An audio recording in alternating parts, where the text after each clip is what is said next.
نستعينه ونستغفره ونعوذ بالله من شرور أنفسنا ومن سيئات أعمالنا من يهد الله فلا مضل له ومن يضلله فلا هادي له أشهد أن لا إله إلا الله وحده لا شريك له وأشهد أن محمدا عبده ورسوله اللهم صل وسلم وبارك على هذا النبي الكريم وعلى آله وصحبه ومن استنى بسنته واهتدى بهديه وجاهد في سبيله إلى يوم الدين أما بعد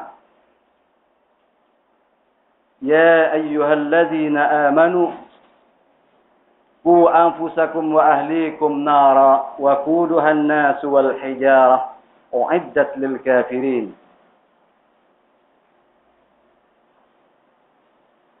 أيها المسلمون أوصيكم وإياي بتقوى الله عز وجل لعلكم تفلحون. Adapun kemudian daripada itu, maka wahai sekalian ahli Jumaat, marilah sama-sama kita mengangkatkan darjat takwa kita kepada Allah dengan caranya kita mengerjakan perkara yang disuruh dan diperintah oleh Allah SWT dan kita menjauh dan meninggalkan perkara yang ditegah dan dilarang oleh Allah SWT. Moga dengan itu kita akan mendapat kebahagiaan hidup yang kekal abadi, yaitu di hari yang mana yaumul la tanfa'u malun wala banuna illa man atallaha biqalbin salim. Kita akan bahagia hidup di hari yang tidak ada lagi gunanya anak pinak kita, harta benda kita, iaitu hari akhirat kelak. Sidang Jumaat yang dirahmati Allah Subhanahu wa taala sekalian, sekarang kita berada di musim cuti panas. Musim cuti sekolah. Anak-anak kita di peringkat mana sekalipun dalam institusi pendidikan pengajian memanglah dikatakan sudah melalui suatu ujian, suatu peperiksaan. Kalau kita sejenak merenung kembali kepada sewaktu anak-anak kita akan menghadapi ujian, kadang-kadang kita tengok ibu dan ayah yang tidak tidur, mak dan pak yang membaca, gati kepada anak-anak kerana curiga, kerana bimbang, kerana takut anak tidak berjaya, tidak cemerlang dalam pengajian, dalam peperiksaan dan sebagainya. Ini merupakan suatu petanda, suatu fenomena yang baik yang berlaku dalam masyarakat, khususnya di selatan Thailand.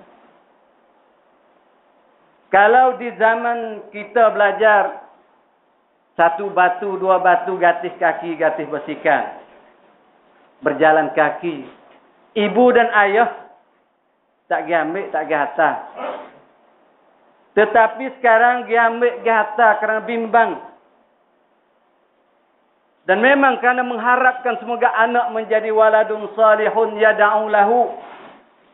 Anak menjadi anak yang soleh yang boleh berdoa kepada dua-dua ibu bapa setelah ibu bapa meninggalkan alam yang fana ini, meninggalkan dunia ini. Ini ialah harapan. Dan ini merupakan suatu kesedaran bersama. Kanตื่นตัวของประชาชนมุสลิมในจังหวัดชายแดนภาคใต้ boleh kita katakan. Kesedaran untuk membina generasi yang boleh menyambung ruda tamadun yang pernah wujud di petani kita.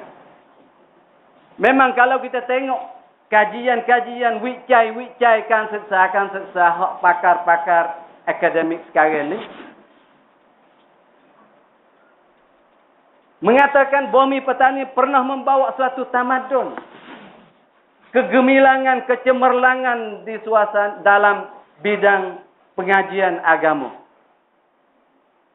Sebab itu mungkin sehari dua hari lagi kita akan nampak slogan daripada parti-parti kan มืองyang ada di negeri kita ni Dia kata kembalikan kecemerlangan dan keagungan petani untuk menarik perhatian masyarakat. Mari kita sama-sama mengembalikan, bawa kelik petani kita kepada abad 17, 18 Masihi dahulu. Yang penuh dengan tamadun, bukan sahaja masyarakat petani yang boleh mempelajari ilmu-ilmu. Bukan sahaja ilmu agama, ilmu falak, ilmu darasat, ilmu sains, ilmu kanisat, hisab, riyadiyat dan sebagainya. Dari Kamboja, dari Vietnam, dari Filipina, dari Indonesia, dari Aceh, Sumatera dan sebagainya juga berduyun-duyun datang ke petani untuk mencebak ilmu pengetahuan. Inilah yang kita harapkan kepada anak cucu kita yang masa akan mendatang. Sidang Jumat yang dirahmati Allah. Tetapi kadang-kadang kita yalik. Kadang-kadang kita lalai. Kadang-kadang kita dibawa oleh arus gelombang masyarakat. Kita dihanyutkan oleh persaingan ekonomi dan sebagainya. Menyebabkan di musim cuti ini, kita lupa anak-anak kita yang kita begitu sayang. Kita biarkan anak-anak kita bermain-main tanpa ada apa-apa yang berfaedah kepada pendidikan, kepada pembesaran, kepada pembangunan jasmani, tubuh badan dan rohani dan akli. Kita tidak fikir. Kita ingat bahawa sekarang memang cuti, maka cukuplah untuk anak-anak bermain-main sahaja. Kita biarkan, kita lepaskan. Ini merupakan suatu kesalahan. Merupakan suatu ketaksiran. Suatu kepincangan yang berlaku kepada kita. Di kalangan ibu bapa yang saya hormati sekalian. Memang, kalau kita tengok di masyarakat kita ni, kalau kita biarkan begitu, banyak perkara-perkara yang boleh menarik anak kita. Boleh membawa anak kita kepada lembah kedurjanaan, kebinasaan, kemusnahan. Oleh itu, walaupun sebulan sudah berlalu masa cuti, tapi mungkin di sana masih ada program-program,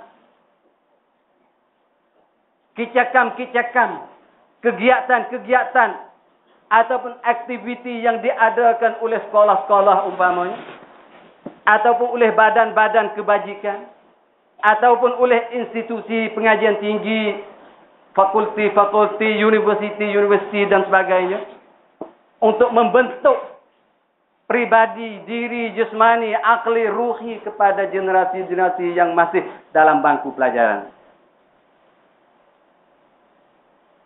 Memang ini merupakan suatu tuntutan kepada kita. Pernah satu kali Ibnu Umar radhiyallahu anhuma berkata, "Adib waladak." Ajarkanlah adab kepada anak engkau. Fa innaka mas'ulun anhu. Kerana engkau bertanggung jawab kepadanya. Ma 'allamtahu, selama mana kamu mendidik, mengajarnya. Dan wahwa, dan anak engkau itu akan bertanggung jawab. Wahwa mas'ulun an birrika. Dan anak engkau akan bertanggung jawab untuk membuat bakti. Untuk membuat baik, berbuat baik kepada engkau. Wa ta'atihi laka, dan taat kepada engkau. Ba'da dzalik, setelah kamu telah mendidik, setelah kamu telah mengajar, setelah kamu telah mengasuh, setelah kamu telah menghantar dia masuk kepada kursus-kursus, obrom-obrom dan sebagainya. Latihan-latihan yang boleh membentuk moral dan akhlak anak-anak kita itu. Tapi sayangnya,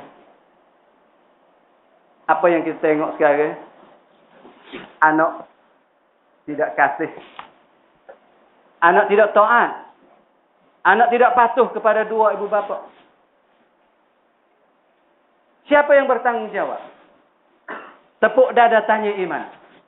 Siapa yang akan disoal oleh Allah SWT di hari akhirat kelak?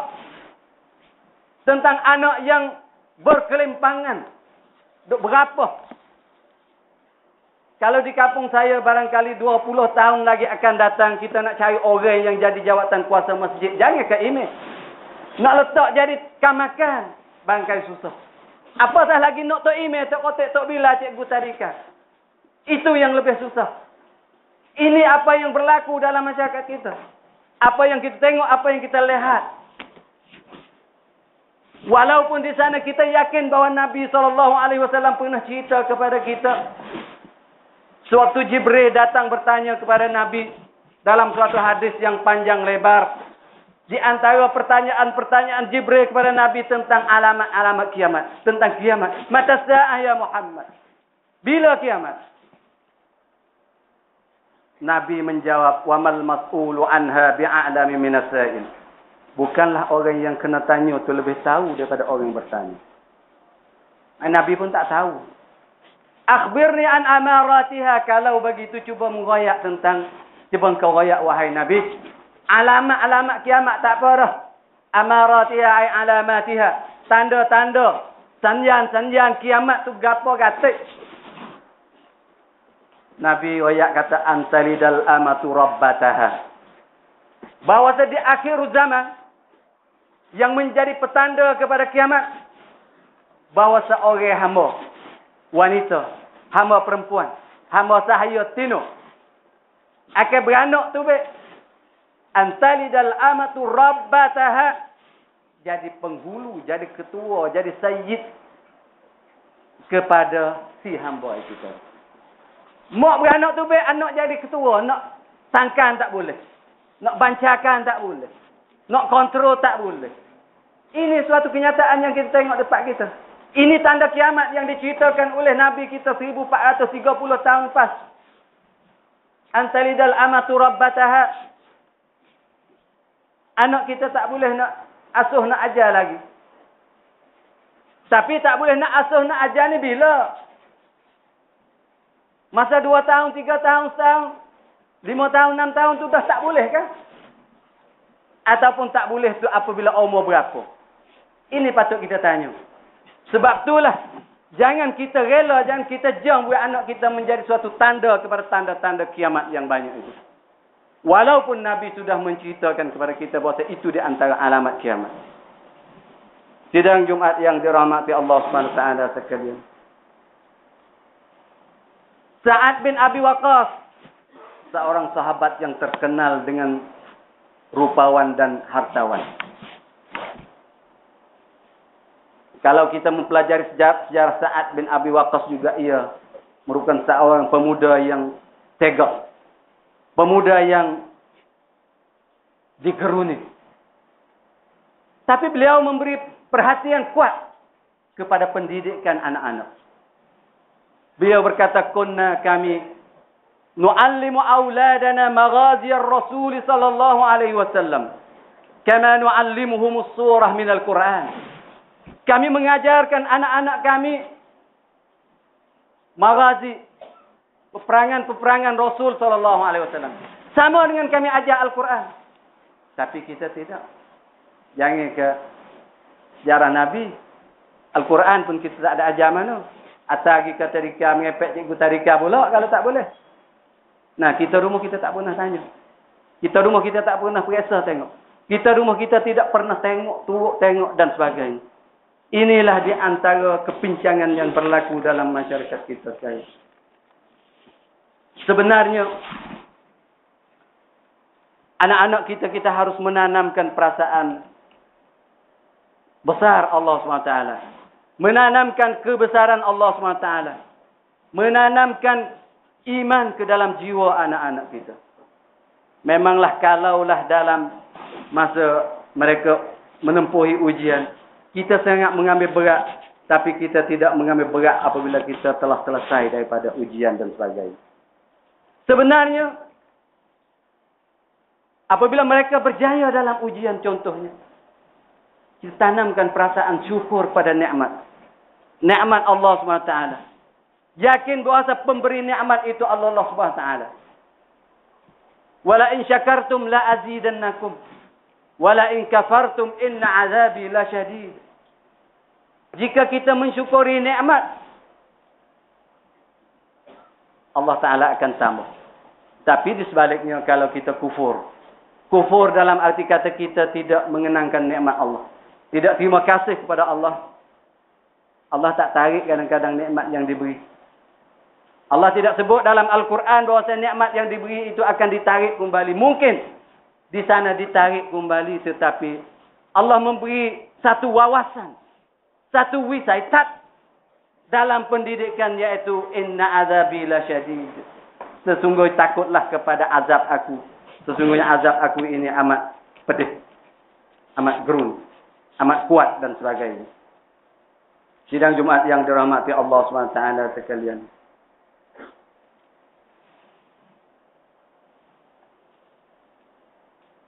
Satu perkara yang patut kita mengambil perhatian, bahawa dalam hidup kita ini penuh dengan gangguan syaitan, tipu daya syaitan, khususnya dalam urusan-urusan yang berhubung dengan anak tadi. Dan memanglah syaitan itu mempunyai caranya yang tersendiri.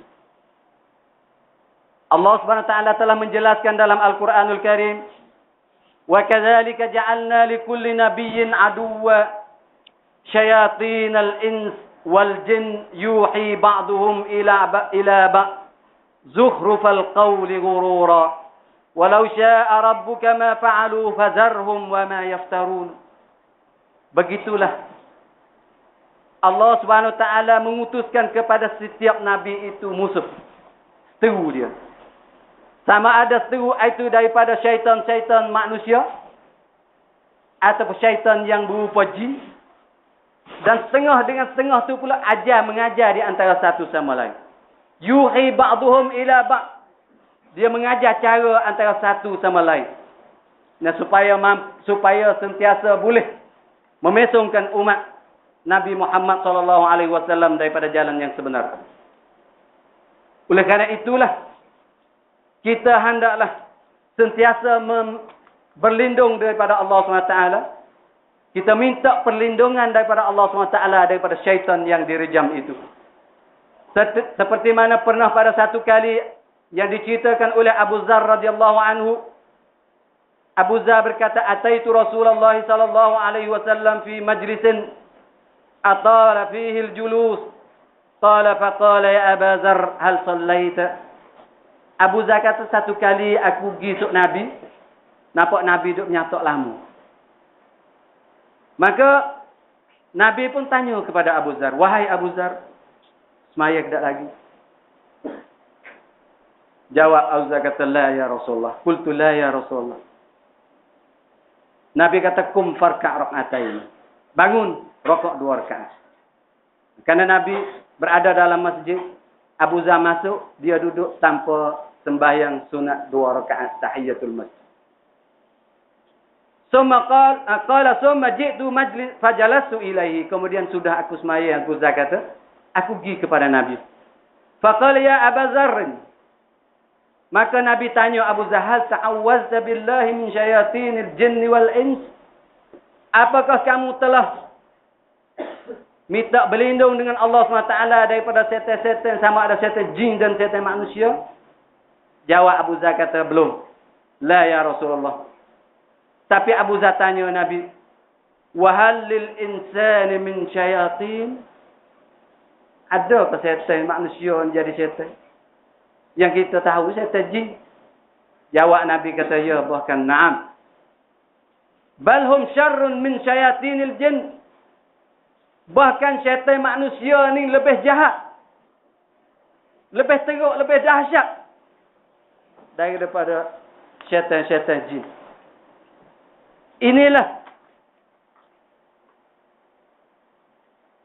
perkara yang diberi ingat oleh Nabi kita Muhammad SAW, supaya kita sentiasa menjagakan anak-anak kita daripada terjerumus, ditarik oleh syaitan yang berupa manusia.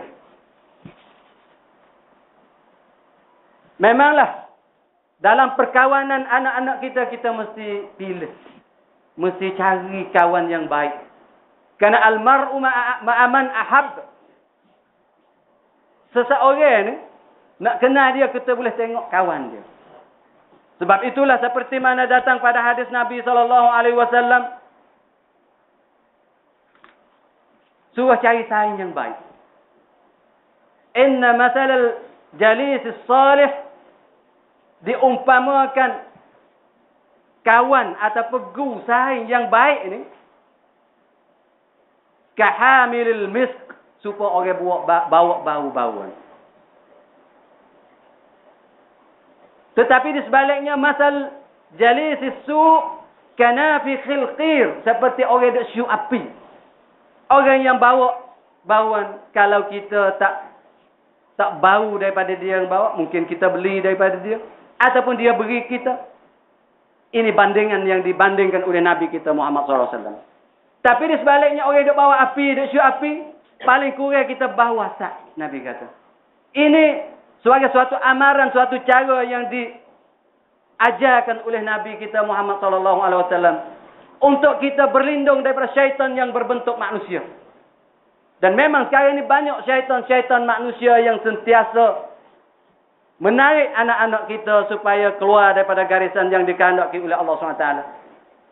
Sebab tidak lagi mampu untuk membawa tamadun-tamadun yang dibina oleh generasi-generasi yang silam. Generasi-generasi yang lepas. Oleh tok nenek moyang kita dulu. Nah, seperti mana kita tahu dalam sejarah. Memang kalau kita mempelajari sejarah, memanglah sejarah. Di mana saja ada maktabah, ada labri, hang semut, cuba kita rojok tu. Ratusan kitab, ribuan kitab. Malahan kitab-kitab yang dituliskan oleh ulama-ulama tempatan kita di Petani ini, dijadi rojokkan dalam institusi pengajian tinggi di Eropah dan sebagainya. Apa yang kita akan memberi jawapan kepada persoalan, apakah kamu berusaha untuk menyambung,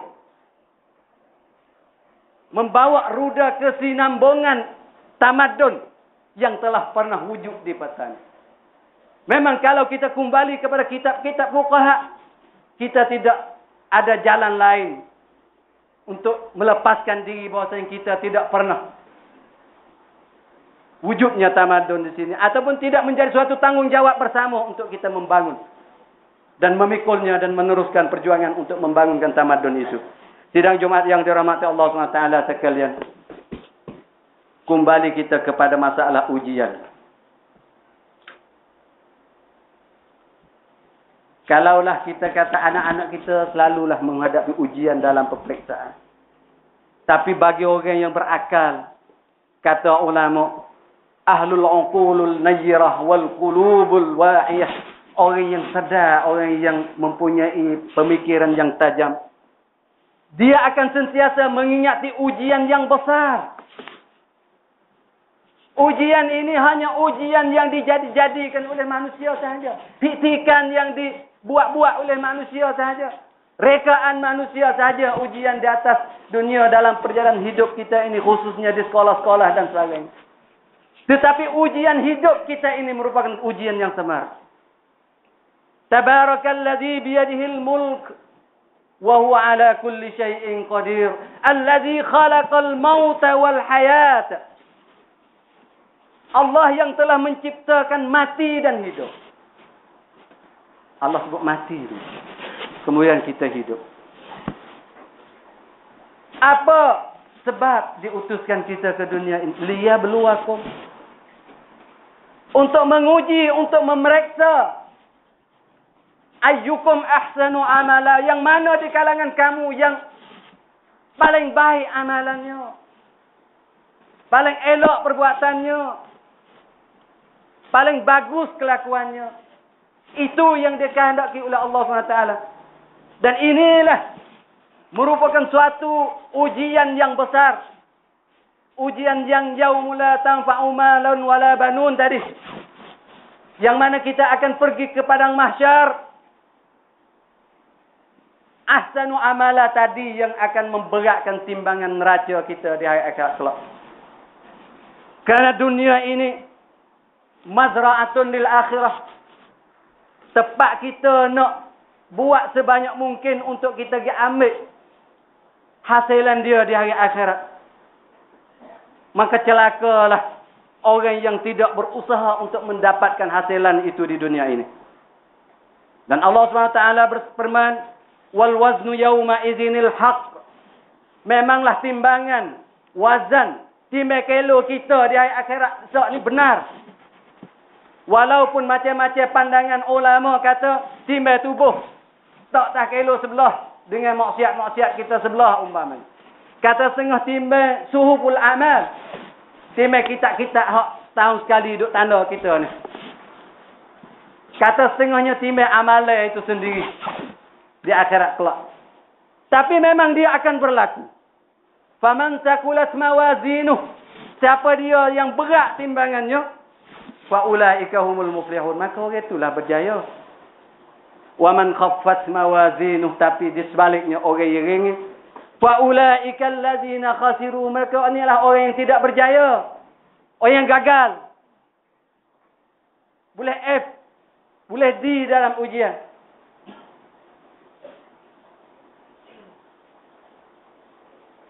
Alladzina khasiru anfusahum bima kanu biayatina yazlimun. Dengan tanda-tanda yang diberikan oleh Allah SWT, dia berlaku zalim. Dia tak ambil fikir tanda-tanda yang diberikan oleh Allah SWT itu. Itulah apa yang patut kita sedar dan patut kita ingat. Bahwasanya ujian yang besar yang kita akan hadapi ialah ujian di hari akhirat kelak. Walaupun sejauh mana kejayaan yang berbentuk dunia, pangkat, kekayaan, khususnya yang kita berada dalam suasana kedai ekonomi. Kita tengok di sini persaingan ekonomi. Nah, bubuk buat rumah besar, cari kedai besar. Tapi apakah kita fikir bahawa di satu hari nanti akan berlaku seperti yang berlaku di Jepun? Berlaku seperti mana di Krabi umpamanya? Ataupun tsunami pada 2000 tahun 47 dulu. Kita pernah terlintas sedang. Apakah memang banyak ayat-ayat yang Allah SWT yang menyebutkan bahawa kadang-kadang ujian Allah SWT datang sedang kita bermain-main. Atau kadang-kadang wahum naimun, sedang kita tak tidur alik. Banyak pengajaran-pengajaran yang diberikan oleh Allah SWT. Untuk kita ingat dan sentiasa ingat bahawa liyabluwakum ayyukum ahsanu amala. Ahsanu amala bagi peniaga adalah zakat dikeluarkan. Fakir miskin, badan-badan kebajikan, institusi pendidikan agama dan sebagainya, berapa banyak kita beri sokongan, berapa banyak kita beri sumbangan dan sebagainya. Inilah untuk melahirkan ahsanu amala supaya kita berguna di hari akhirat kelak, berjaya di hari akhirat kelak. Sidang Jumaat yang dirahmati Allah SWT sekalian, marilah sama-sama kita muhasabah, sama-sama kita mengulang kaji diri kita masing-masing. Jauh manakah yang kita telah beramal?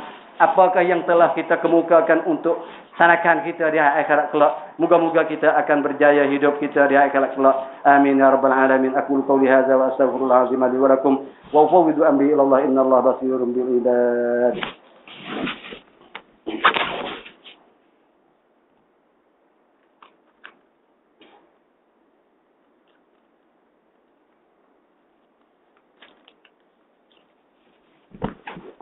إن الحمد لله نحمده ونستعينه ونستغفره ونتوب إليه ونعوذ بالله من شرور أنفسنا ومن سيئات أعمالنا من يهد الله فلا مضل له ومن يضلل فلا هادي له أشهد أن لا إله إلا الله وأشهد أن محمدا عبده ورسوله أما بعد فيا عباد الله أوصيكم وإياي بتقوى الله عز وجل لعلكم تفلحون قال تعالى يا أيها الذين آمنوا اتقوا الله حق تقاته ولا تموتن إلا وأنتم مسلمون إن الله وملائكته يصلون على النبي يا أيها الذين آمنوا صلوا عليه وسلموا تسليما اللهم اغفر للمسلمين والمسلمات والمؤمنين والمؤمنات الأحياء منهم والأموات اللهم أعز الإسلام والمسلمين وأذل الشرك والمشركين ودمر أعداءك أعداء الدين اللهم اهد شبابنا وأمتنا إلى صراطك المستقيم ومنهاجك القويم ربنا هب لنا من أزواجنا وذرياتنا قرة أعين واجعلنا للمتقين إماما ربنا ظلمنا أنفسنا وإن لم تغفر لنا وترحمنا لنكونن من الخاسرين ربنا آتنا في الدنيا حسنة